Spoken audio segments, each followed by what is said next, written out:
Hi, I'm Sandy Marshall. I'm the founder of Project Scientist, a nonprofit for girls in science, technology, engineering, and math.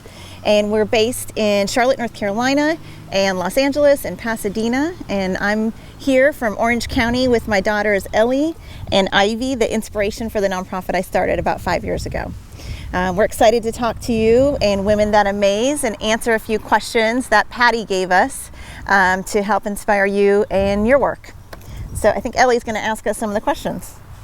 Tell me about your professional journey and any barriers you might have overcome to get to where you are. So I think I started Project Scientist 5 years ago, and some of the barriers were time. Having a family, I had a full-time job, and I started Project Scientist in the evenings. So time was definitely a barrier. And then, of course, when you're doing something that nobody's ever done, people tend to question why you're doing it, if it's possible, why you're the one doing it, why it hasn't been done before. So there's a lot of negative feedback when you start something that is brand new.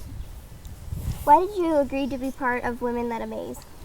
Well, I know I benefited from a lot of mentors in starting Project Scientist, and I still have mentors that I reach out to. So I thought the concept that Patty developed was great, to have these mini videos of women that are doing interesting things so that everyone else can learn from their mistakes and their achievements. Tell me about your life's passion, personal or professional, and future goals. So I started Project Scientist because I'm passionate about girls and women and equity around girls and women. I'm also passionate about science, technology, and math. I was a pre-med major and I dropped out. And I like the outdoors, and I'm an entrepreneurial spirit. So starting a camp for girls and women around science and the outdoors was a perfect fit and something I'm super passionate about. And I think if you're going to start something from scratch, make sure that it keeps you up at night and that you're super passionate, because you won't survive the ups and downs and frankly the lack of sleep that it takes to start a new venture. What advice do you wish someone had given you when you were starting your career? I think as women, we're perfectionists, so if I had started being less of a perfectionist earlier on, I would have had more time to focus on the things that matter. So certainly our family as a whole has had to let go of some things and settle for things that are good enough, and that's helped us have more time to do the things that are important.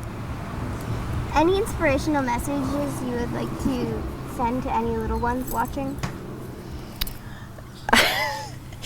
Do you guys want to answer that? Okay. You guys answer that. Okay. Like she said 5 seconds ago, probably.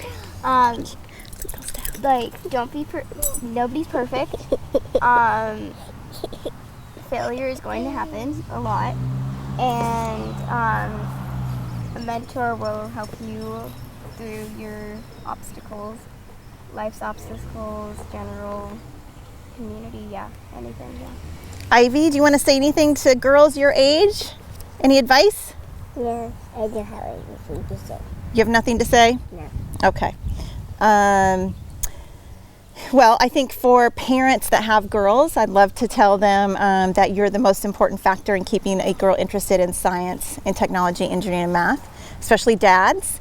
So talking to your daughter about her interests and validating those interests as a father, and getting her to do maybe some non-traditional things, work on the car with you, take her to work, will really benefit her down the road in a STEM major and career. Also to point out females that are in engineering or in science or math careers, your neighbors, friends at church, family, that also goes a long way to inspiring girls and having them see themselves as a scientist. So that would be my advice. Anything we want to say? Go to projectscientist.org if you want to learn more about our organization. We'd love to have your girls join us, or you if you're a scientist. And thanks for letting us be a part of it.